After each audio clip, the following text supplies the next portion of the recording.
It comes down to good old-fashioned money, guys.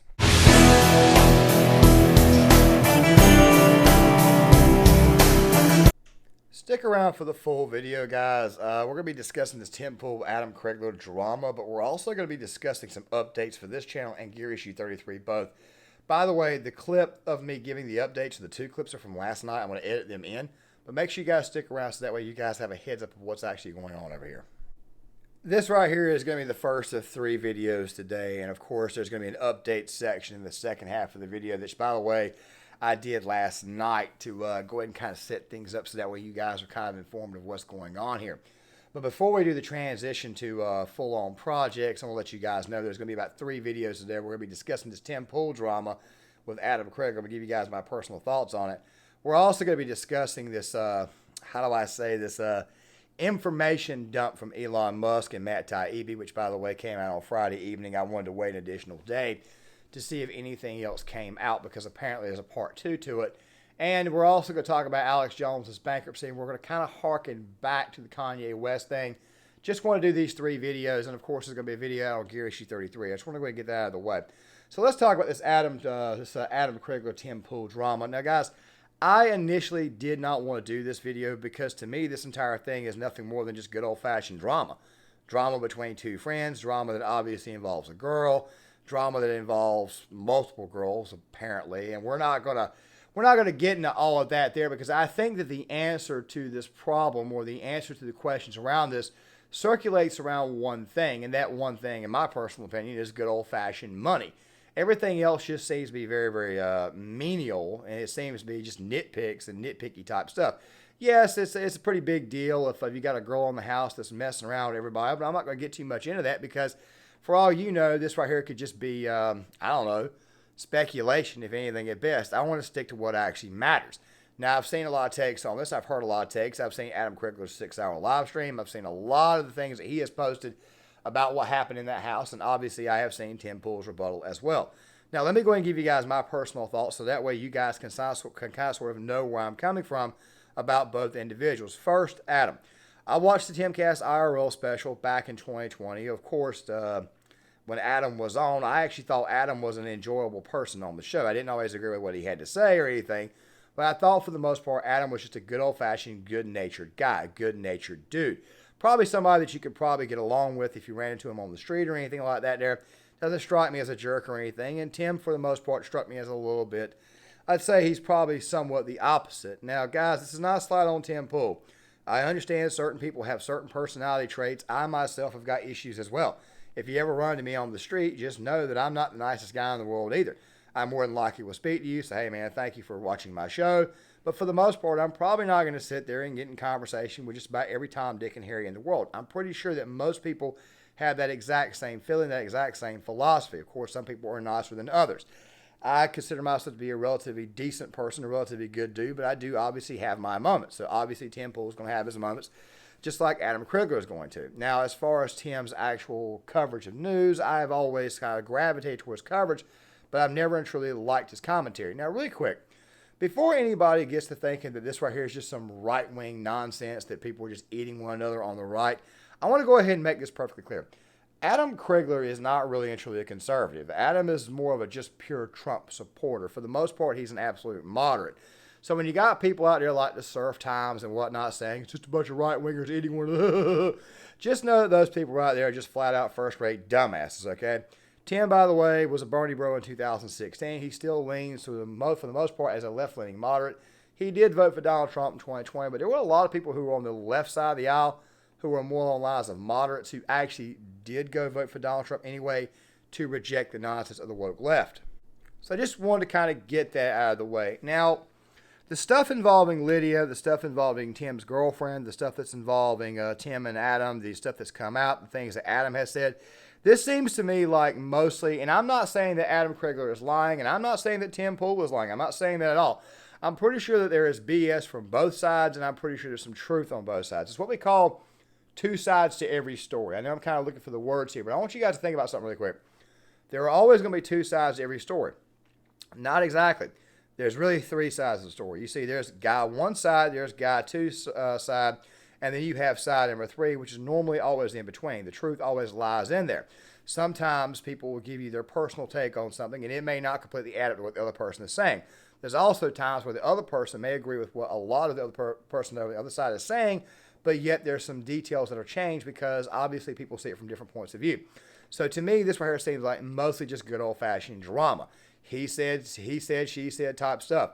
The stuff about Lydia and everything else, to me, I think is just very, very minimal. I don't think it really makes a hill of beans, this entire case. But I'm going to leave that portion alone because, like I said before, it's mostly speculation. However, a lot of people have spoken about this. Now, I got to switch gears just for a second before I tell you exactly what I think the real root of this entire ordeal is, and I got to say this right here. Tim has, in fact, hired what appears to be mostly yes men on his show. Okay, I have found the Timcast IRL to be less enjoyable since Adam left, but not so much because of Adam. It's mostly because of the people Tim has hired to replace Adam. Of course, Tim will have shows where he's got Will Chamberlain on, he's got Steve Bannon on. The other night he had Jesse Kelly. Jesse Kelly, by the way, is notorious for blocking people, and his actual show on the first actually gets less views than me. So I kind of consider myself to be a little more special than Jesse Kelly. Yes, I do, and I am right on that one right there. But here's the thing. Tim would have somebody like Steve Bannon on, of course, Kanye West, and I would watch it. When Tim has got guests that, quite frankly, just are interesting, you typically tend not to watch it. The reason why is because I'm not here to listen to his commentary. I pretty much already know what I'm going to get out of Tim. I'm going to get mostly milquetoast Fitz-setting takes, and I'll watch Adam from time to time, too. That is what you're mostly getting from Tim. Adam, for the most part, like I said, is mostly a moderate, so nothing he says really truly surprises me. However, I could see him turning more and more to the conservative side. Tim, on the other hand, has been accused of being a grifter. He's been accused of this, and that. I personally think that Tim does not really know enough about the issues to actually formulate an educated opinion, so therefore he kind of gets away with being a milquetoast fence sitter. However, I will say that he's gotten better on some issues as of late. One of them, of course, is the groomer agenda, okay?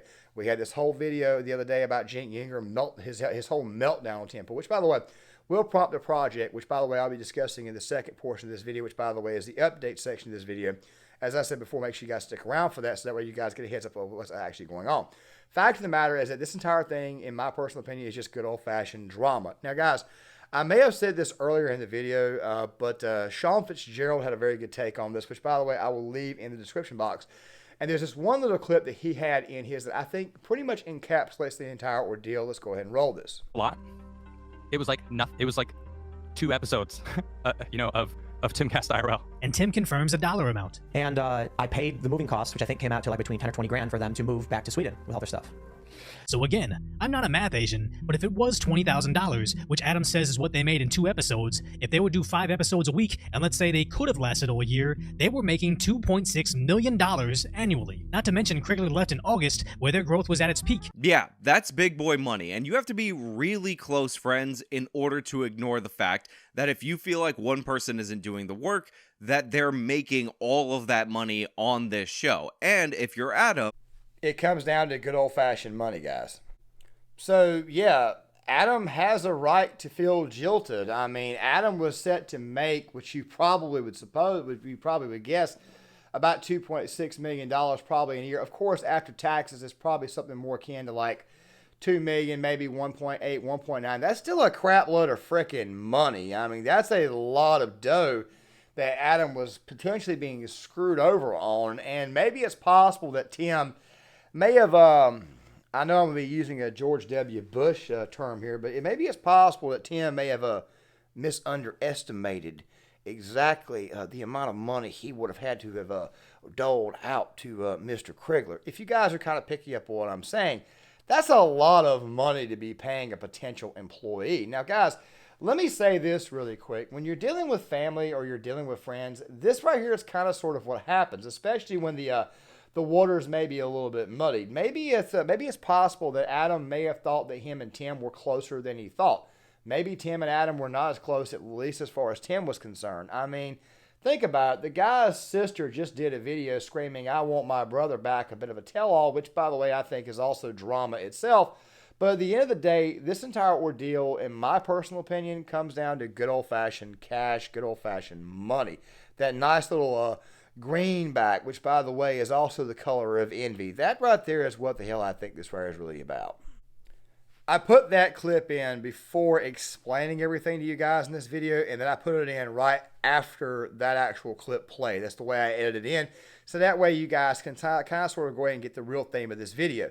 You see, I just ran off about all the nonsense about Tim and all the nonsense about Adam, so that way you guys could kind of sort of see that this entire thing is for the most part just menial BS and mostly just nitpicks. At the end of the day, I think the real reason why Tim Pool got rid of Adam Crigler or asked him to leave or fired him had to do with good old-fashioned money. Everything else is stuff that you can kind of deal with, and of course a lot of things have came out. However, most people typically tend, when they're actually living together or staying with one another, they typically tend to stay with her for a while, being able to kind of get used to what's going on. And it appears to me that these guys were actually pretty close at one time. So never mind the nonsense about Tim Pool's girlfriend. Never mind the nonsense about Adam Pool's wife.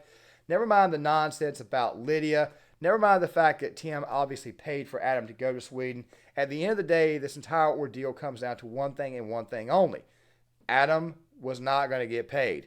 Tim realized that, guess what? I'm going to pay Adam a lot more money than I can to pay the entire house, the employees, and even myself. He realized that Adam was eventually going to make more money than he was, or he was going to make money comparable that, quite frankly, was going to force Tim to shell out more cash.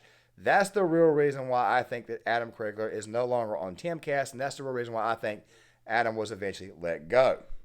So yes, with all the drama, with all the Tim Pool was hired mostly yes men, with all the Tim Pool brought in Luke Radowski, a troglodyte, the fact that Tim Pool had this whole issue with Kanye West, which by the way, netted him a bunch of views, and then he had to bring Michael Malice on to get him some of those views back after he lost because people were upset. All the stuff that's been going on with Tim Pool, all the takes, all the nonsense between him and Adam always comes back to one thing and one thing alone: money. I did not want to pay this guy. I did not want to pay this guy what he was worth. And you guys can think whatever you want to think about Tim Pool when it comes to that right there. Go right ahead, throw your comments in the comment section. But at the end of the day, this entire thing boils down to money. Now, guys, going back to what I said earlier, and this was going to be the last part before we go to the update section of this video. Here's the thing. You can think whatever you want to of somebody. I'm pretty sure people have gotten negative thoughts of me. I obviously don't like some of Tim's takes. I obviously think this entire thing between him and Adam is mostly crap and mostly BS. And I obviously side a little bit more with Adam when it comes to his actual, let's say, the pettiness and stuff like that. They're very, very revealing. But then again, though, at the end of the day, though, you got to think about something else. When you are in the world of YouTube, online news, or whatever, you need to go ahead and get yourself ready for the fact that you are going to be attacked. You are going to be made fun of. You are going to get things wrong. You are going to be trolled. You're going to have people in your comment section. You're going to have people out there on the street who are not going to like you. You need to go ahead and get used to the idea that this right here is going to happen. But still, though, at the same time, though, Tim has got his own sister right here making videos about, I want my brother back and all that type of nonsense there, that it just simply adds more and more and more to the narrative that this entire thing is nothing more than just good old-fashioned drama, which is really and truly what it is. And the real reason why Adam Crigler is not at Timcast IRL is very simple. Tim didn't want to pay him. Adam was eventually going to get very popular, and Tim just did not want to pay him. Now, guys, with that right there being said, let's go to the update section of this video. As I said at the beginning of the video, guys, this portion of this video right here will be edited into every single video that's released on Monday. Now, guys, I want to talk about this because I think you guys need to be kind of giving another heads up. I want to kind of do that. I understand that sometimes these update videos are a little bit aggravating, but at the same time, that I feel you guys need to be informed so that way you guys are not caught off guard when you notice a little change. Now, guys, I told you guys that on John Claymore that eventually I would be putting a lot of these videos more towards, I'll be going behind the actual computer itself. That's true. On Gear Issue 33, the same exact thing is going to be occurring. The video, by the way, for Gear Issue 33 is obviously going to be mostly about what's going on in Ukraine, kind of a prepper take to kind of get you guys ready for what is actually set to happen, what you're about to hear. But I want to go ahead and take care of the Gear Issue 33 portion of these updates first. Okay, guys, I've already said this before, and I mean this, that it's going to be more military movie related, more military history. We're going to transition that content. We're going to go ahead and try to do it now. The first few videos you guys can expect is stuff like top 15 World War II movies, top 15 war movies of all time, top moments in war films. I've even already got my list prepared and even some of my script for that. clips and stuff I've not actually downloaded or actually screen recorded, but that right there will be occurring here soon. There is one particular project, the first main project that I actually want to work on right now is this one on First Blood. Now, guys, I'm sure most of you have seen the Rambo series. The book First Blood by David Morrell obviously was the inspiration, the framework for the actual movie itself. The actual story of the movie itself, like let's just say all the monotony that occurred on the set of that film as they were trying to make it, which, by the way, it was not made in 1981 and released in 1982. That's actually not entirely true. It was actually made a little bit shorter than that. And Stallone actually had to buy the rights to that film at an auction, and he had to make some cuts to it. Basically, it was like a project film for him that he ultimately got down to 90-some-odd minutes and released. There are obviously some differences from the book. For example, Rambo, the character of Rambo, dies in the actual book. I do advise you guys go read the book, or you can do the audio book, which, by the way, you can find on YouTube. I actually read the book a year ago, but I rewatched the audio book or re-listened to it to kind of like have it read back to me to kind of refresh it because I haven't had really the time to actually physically sit down and actually read. However, I am going to start reading more on my own aloud, obviously for my voice, because sometimes I have a hard time stuttering and sometimes I stammer in front of the camera. May actually improve the speech. But that right there is a project to kind of expect on the horizon, probably the very, very first big one. Of course, it would be like a long review, like you would catch an actual movie review, but it would obviously go into talk about stuff like PTSD, the situation at the time, the Vietnam War. And there's also this very, very interesting dialogue in the book that was obviously not in the film between Troutman and Teasel, which there's a lot more going on there with Teasel than was actually presented, which a lot of people didn't pick up on. It was talking about the troops coming home. Now, to the Claymore section of this video, and by the way, a lot of these camera videos, a lot of these videos that I'm doing right now in front of this iPhone and a microphone, a lot of these type of videos right here are going to be going on Rumble. Now, we'll officially do that the first of the year. I kind of went ahead and posted about 8 or 9 videos to Rumble. I'll leave a link.